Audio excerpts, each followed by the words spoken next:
The Constitution of India. Preamble.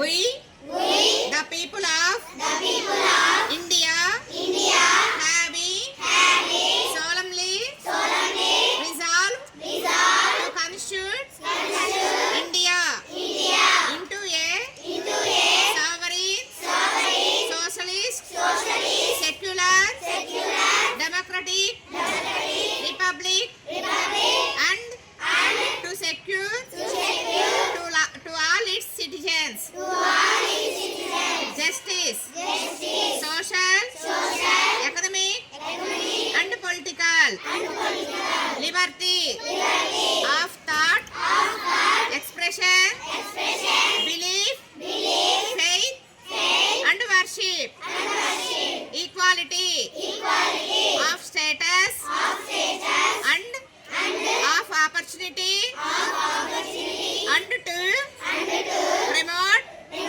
among them all fraternity, assuring the dignity of the individual and the unity and integrity of the nation.